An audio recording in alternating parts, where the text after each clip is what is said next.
Ladies and gentlemen, welcome back to Down Under Ball. Today we're going to have a look at the upcoming A-League season 2023-24, which is just a few days away now from kicking off on the weekend. Who's going to walk away as the champions and who will be getting this year's wooden spoon? We're going to cover it all as we analyse each of the teams and also discuss some breaking news which is filtering through this week. Even just now, it just keeps updating in terms of what's going on at each of the clubs. But let's get straight into it, guys. I won't waste any of your time. These are my predictions. I'll be more than happy to read about yours in the comments and particularly about your opinion on how crap my opinions are. The bottom of the table, I've gone with our wooden spooners, Perth Glory, I'm sad to say. Now, the club's has been in a bit of turmoil, and obviously Tony Sage has decided to step away from the club. He's been placed into receivership, and in fact, only today are we getting rumours of a new owner coming in to hopefully be able to make the club competitive again. We'll start with the breaking news regarding Perth Glory. Now, this afternoon it seems that they have found a new owner. I believe that's probably going to be too little, too late to have a large effect on this season. But Melbourne property developer Robert Burge, if I'm pronouncing that correctly, is in talks for a multi-million-dollar deal that will attempt to make the West Australian team financially viable again. So Perth Glory, they obviously fell into receivership when their licence was revoked in July after former owner Tony Sage was unable to find new investors, and a search for a new buyer has been going on since then. So it'll be interesting to see what that could possibly bring to the table for Perth Glory, and in my opinion, they're probably one of the least successful and least benefiting teams from the NSL falling apart and the A-League starting up. You rarely see them in the finals. Now, looking at their ins and outs for the season, well, there's plenty of outs and not very many impressive names coming in return. We've got Liam Reddy, Jacob Dowse, Brad Jones, Keegan Jelicic, Anthony Burke-Gilroy, Pierce Clark, Jack Clisby, Zach Dunton, Matt Hatch. You see the names there yourself. The list goes on, leaving the club. And in terms of coming in, Ollie Sale, Daniel Beanie, Jalen Pearman. I mean, apart from Ollie Sale, a lot of these are obviously players coming up from the youth teams on scholarship contracts, and good signing there. Oliver Bozanic from Western Sydney obviously comes with a bit of pedigree, only on loan though, and Ollie Sale is a good signing for them. But whether that's going to be enough to I guess make the difference and get them out of those bottom places, I don't think so. I think they're going to finish bottom. There's just too much turmoil at the club in recent years. They do have a history of being very unsuccessful in the A-League, in particular since it started in 2005. Before that, they were the most successful team in the NSL, and rarely do you see them, Perth Glory, in the finals.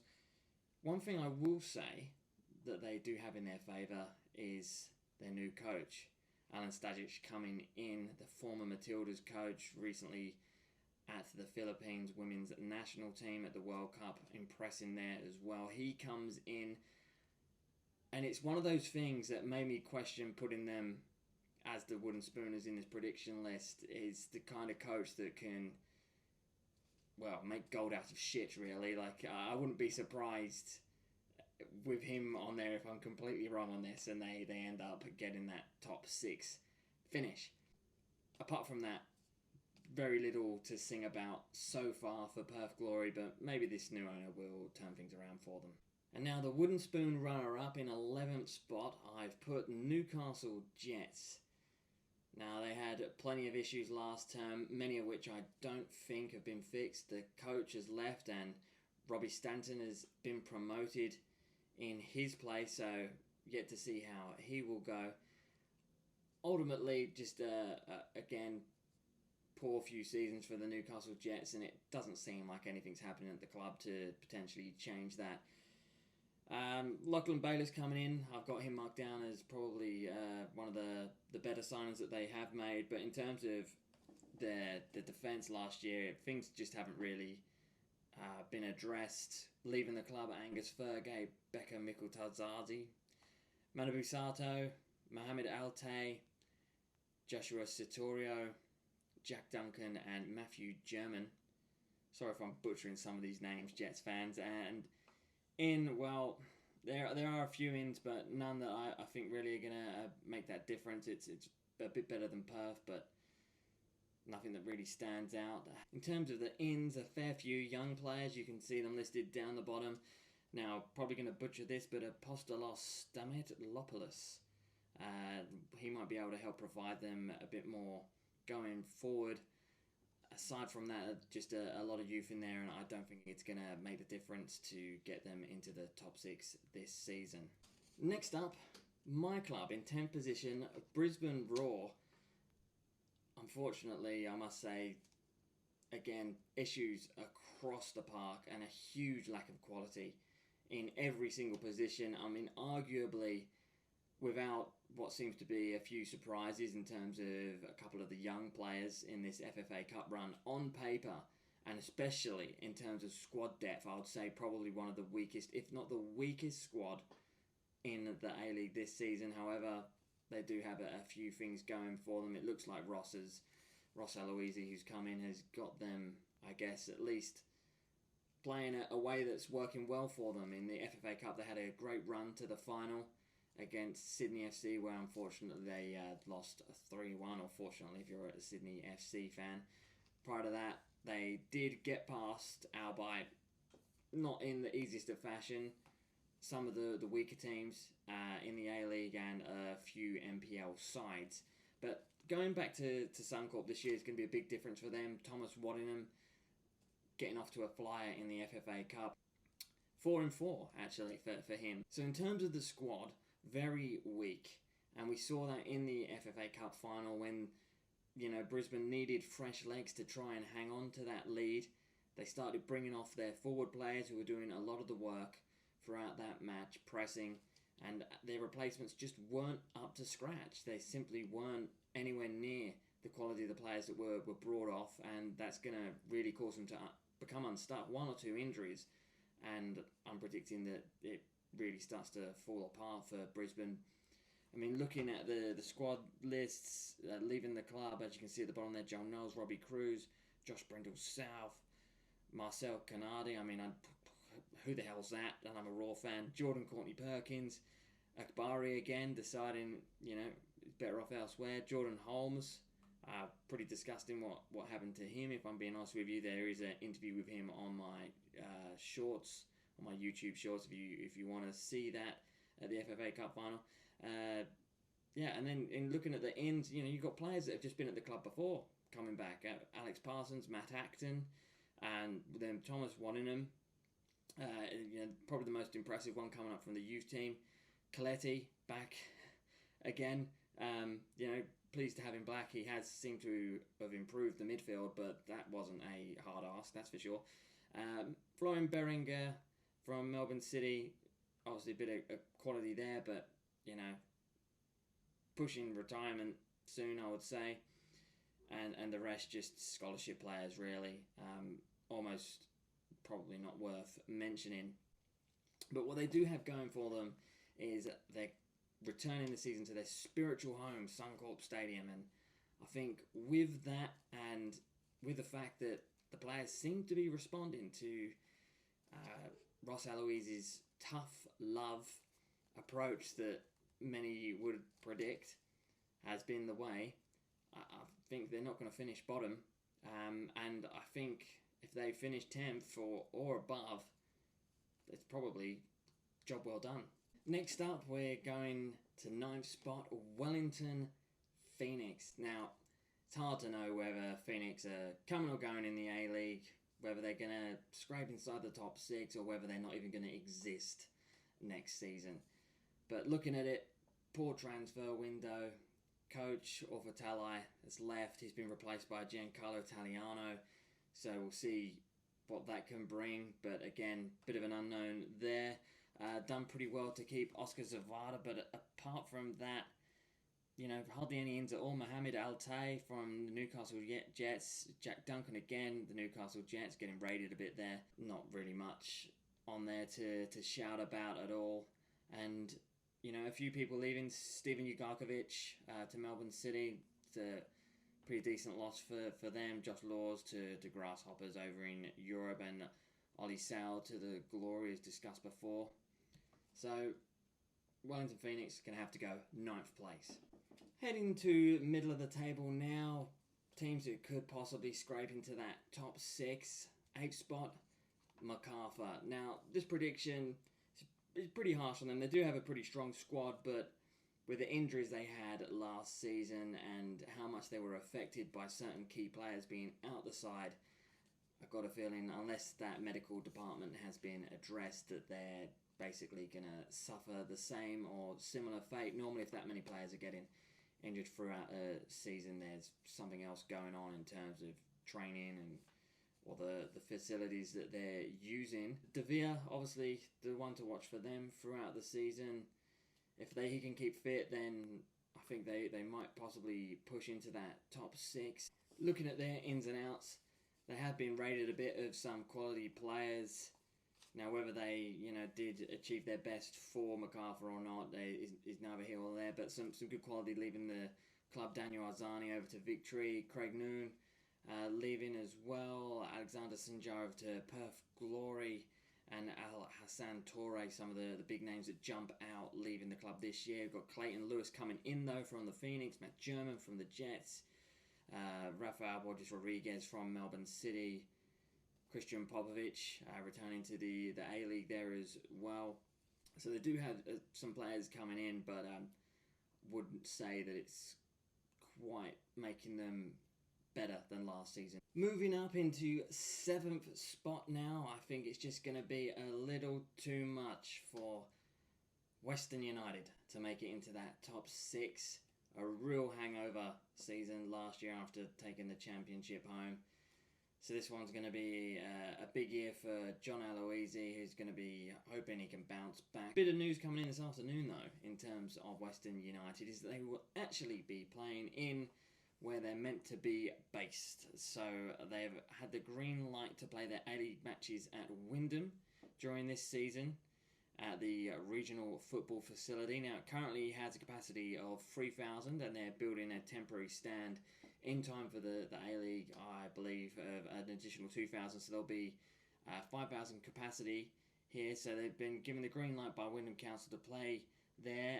And so Wyndham Council has approved plans for the team to play at Tarneet in their yet-to-be-named regional football facility just opposite where the Western United Community Stadium will be built. That will have a final capacity of 15,000. So they've been approved for women's and men's matches there. Could see some double headers, and a new 2,000-seater terrace grandstand to the east of the main pitch has been approved to cater for the extra on-site matches. So that's good for them. It'll be good to see how much interest there is in that area of West Melbourne in terms of, this is where this team's going to be based. So if they're not getting crowds, then obviously that's going to be a concern, especially ahead of that stadium being built. But looking back to the team, as I said, a real hangover last season. They've got some strong signings coming in, though. Pene, Nico Rukovica, James Donaghy as well. A few outs, Leo Lacroix, Jamie Young going over to Melbourne City. Wasn't there for long at Western United. Neil Kilkenny, Nikolai Topor-Stanley retiring, of course. Diamante retiring. James Charisi, Ryan Scott, Ben Collins. So you've got a fair few outs on this list, as you can see below. And I think in a transition to yet another stadium, if you can call it that, and with a lot of the old guard retiring, I think John Aloisi is going to have to use this season to rebuild the side with the aim of obviously getting the project really steamrolling as that stadium that they're building comes to fruition. So 7th place, wouldn't be surprised if they finish in the top 6 with some of the signings that they've brought in, and the fact that John Aloisi has shown he is good enough to coach at that A-League level before and go on to win the thing. So 7th place. Moving into the top 6 of the A-League now. These are the teams that I think are going to be battling it out at the end for that A-League Championship in the final series. The first one is 6th place, Adelaide United, arguably suffering the biggest loss in the off-season in terms of a squad member leaving, Craig Goodwin returning to the Saudi League, and that's going to leave a massive hole for them. In my opinion, the best player in the A-League overall, and he's left. But, this is Adelaide United we're talking about. They've, in the past, been a factory of promising youth talent coming through. Look at the Toure brothers, Nestroya Rakunda, who's still there, fortunately for them. Looking at the outs and the ins, now, not many outs and not many ins. One day, George Blackwood, Asad Kazumovic, Nathan Amanatidis, Luis Diageo, and obviously Craig Goodwin going back to Alveda. Now, in terms of the ins, really, it's just scholarship players. If you're looking at that, Ryan Turncliffe from Portsmouth, but obviously a weaker squad than last year, and with that being said, just going to keep them at 6th spot. Moving into 5th place now, Central Coast Mariners, also weaker arguably than they were last season across the football department.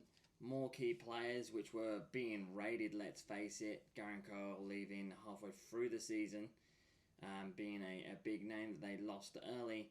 And then, of course, Nick Montgomery, a huge loss, if not the biggest loss to the football side of things at the club, leaving at the end of last season. So for them, going to have to predict they're going to be slightly weaker, but just like Adelaide United, they're great at producing youth, and hopefully I would think that keeping things in-house in terms of replacing Nick Montgomery with his assistant, that will ensure things hopefully keep a similar playing style and structure. Now, looking at the ins and outs for Central Coast Mariners, well, in terms of leaving the club, a lot of their attacking threat, their speed, their width, it's left, unfortunately.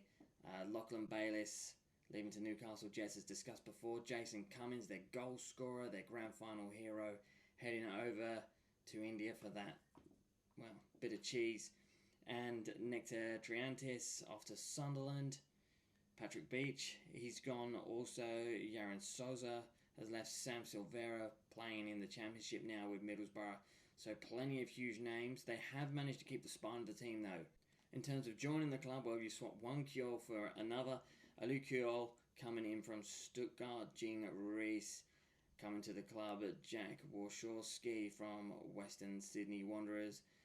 And then a lot of scholarship contracts, it looks like, aside from that, and youth players coming in. So we're going to go with 5th place for the Central Coast Mariners, and who knows, being Central Coast, they could get the ball running by the end of the season, sneak into that top 6, and then use that momentum to carry on and might find themselves in the grand final yet again. Now moving on to those clubs that are going to find themselves with at least one home finals game this year. In 4th spot, Melbourne Victory. I'm expecting a big bounce back from them under Tony Popovic. Last season, I don't know what happened. I think they just got under a terrible start and then really lost almost motivation, and that's a terrible thing to say in terms of the mentality of the players, but on paper they still look so strong, and Tony Popovic is a great coach, and I think he'll be able to adjust things and turn things around with this fresh start. Got a feeling that they're going to manage to get back where they belong and finish in that 4th spot. In terms of who's coming in and out of the club, well, there's a couple of good signings in there. Daniel Arzani, if you can get him firing. Adama Traore, Zinedine Meshesh coming in. So they have arguably improved with limited outs as well, at least not many big names leaving the club. Now, of course, if you can get Bruno Fornaroli firing, then they can really compete with anybody in there having a forward like that. And Brimmer coming back into the side, you're looking at a former Johnny Warren medalist there. So they certainly have the talent to be well into that top 6. And I'm going to go with a bounce back and 4th place for Tony Popovich's men next season. Moving up into third, it's going to be a massive season, I'm predicting, for Sydney FC, fresh off that FFA Cup, Australia Cup I should say now, final win against the Brisbane Roar. They look to have put a lot of the problems that they had last season behind them. If they don't, then I think it's going to be goodbye this year for Steve Corica. But I think he has turned things around. You look at that FFA Cup run, very difficult for teams to score against Sydney FC. They've replaced some of the defensive issues that they had last year with Gabriel Licera at the back coming in. A few players returning from injury and adding Fabio Gomez, who there was some doubters about, me included. He'd had a mixed run with I think about 5 clubs in 3 years and as many goals. But he came into that final around the 60th minute mark and immediately hit the ground running against Brisbane Roar, bagging a brace in that game. Big, tall, strong, technical ability that surpasses most players in the league. That was clear to see in just that short cameo last weekend. And I think he could make a huge difference for them. But looking at their ins and out list down there, Thomas Hevar-Bell leaving to Western United, Alex Wilkinson retiring, and Lafondra to Hibernian over in Scotland, Zane Schreiber, Melbourne City, James Donaghy leaving the club, Alex Parsons getting passed around between Brisbane Roar and Sydney FC. Coming in, Joel King, that could be a good signing for them. Gus Hofsloot on a scholarship contract, Zach De Jesus, Matt Scarcella, Mitch Glassens, Nathan Amantidis, Fabio Gomez on loan from Atletico Mineiro in Brazil, Jordan Courtney Perkins, formerly Brisbane Roar, has been recently over in Europe, in the Czech Republic, I believe. And then, of course, the one that impressed me in that FFA Cup final, Gabriel Licera, he comes in as well. So they've done well in the transfer market, and with that new stadium, that having the whole year there, I think they're going to totally be back where they belong in that top 3-4 clubs. Moving into those prize positions of the A-League now, and the top 2, the runner-up, I think, for this season, Western Sydney Wanderers. Now, I think Mark Ruden's going to really prove himself this year. They looked pretty strong in the Australia Cup, but Marcus Antonsen getting a few goals, so I think he's going to be a hit for them this year. And they've done well in the transfer market. The loss of Tomislav Marcella was concerning, but I think they've brought in the players and have the players to step up into those positions. So we've got Lachlan Brook coming in from Brentford in the UK, Dylan Perez, Western United coming in, Jack Clisby from the Glory. Of course, we just mentioned Marcus Anderson there, Josh Brilliante, Melbourne Victory, George Antonis, Anthony Pantazopoulos. These are, youth contracts now. We're talking about Dylan Shisluna from Wolverhampton Wanderers Academy. These are some pretty strong signings. Even the younger players that they've brought in on scholarship contracts, they're coming in from pretty big places. And the players that they've got rid of, most of them, they're not really surprising. Morgan Schneidlin now leaving at the end of his loan in there. Unfortunate for them, Adama Traore heading off to the Melbourne Victory. Obviously, he was there before and he's returned. Maybe that's where his heart belongs. But also, I think the best years are probably behind him. Reece Williams retiring. Terry Antonis off to Melbourne City. And Oliver Bozanic, again, someone that's really sort of coming towards the end of things now, leaving as well. But ultimately, I think they've got these, Marcelo Borrello in there.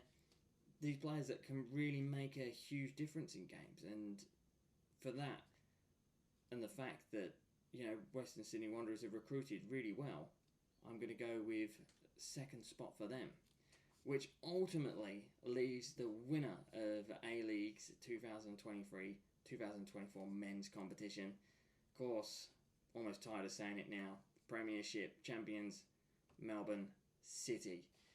They're just too far ahead of every other club in terms of the players that they have, the financial backing that they command, and more so in terms of their backroom department. They will have the best, and do have the best, of the recruiters, the scouts, the football network, the city football group that backs them, and winning the league by the amount of points they did last season, even though they did fall apart in the final series and have done prior to that. Even with the amount of players that are leaving the club, they'd just be able to swap them over and continue. This is something that they would have anticipated for plenty of time. Now let's have a look at some of those ins and outs now. Some big names leaving the club: Jordan Bowe, Scott Jameson retiring, Valen Berisha ending his loan deal, probably didn't quite reach the heights of the original Berisha in the A-League. Rafael Borges Rodriguez leaving, Matthew Sutton, Karen Stokes, Tom Glover off to Middlesbrough, Aidan O'Neill to Europe as well, Thomas Lamb, Richard van der Ven, and Marco Tilio off to Celtic. A great move for him. Obviously, a lot of those were their elite youth players that gone off to move to that next level in Europe, and the rest were petering towards the end of their career. Looking at who's coming in, Tolga Arslan from Udinese, Alessandro Lapano from Western Sydney Wanderers, Patrick Beach from the Mariners, Zane Schreiber, Steven Ugarkovic from the Phoenix, Jamie Young, huge signing in goal, best keeper in the league in my opinion, Terry Antonis coming in from the Wanderers, Samuel Superayan, Marin Jankelis, Aziz Bayic from Dundee United, Hamza Saki, Leo Natel, and Harry Politidis. Arguably the best set of players coming in of any of the clubs. It's large, it's going to fill the squad with a good number of players on the bench that can match the quality of those on the field. I think that's what it's going to come down to at the end of the day. They're just going to be too strong. Yet again, I trust in the City Football Group to be able to, put a team together that makes these decisions and gets them right. And that's why I think Melbourne City are going to win the 2023-2024 Premiers. Now, whether they go on to claim the final series in the Championship is a totally different story, and that's something that we'll obviously look at towards the end of the season. Now, guys, I want to hear your opinions. Leave them in the comments. Who do you think is going to walk away as champions? Who's going to scrape into that top 6? Who's going to miss out? Who's going to get that wooden spoon? Love to have a discussion with you all on it. Please remember to like and subscribe the channel, particularly if you're a fan of the Socceroos. We're predominantly doing Socceroos content, so please join us here for that, and we'll see you next time.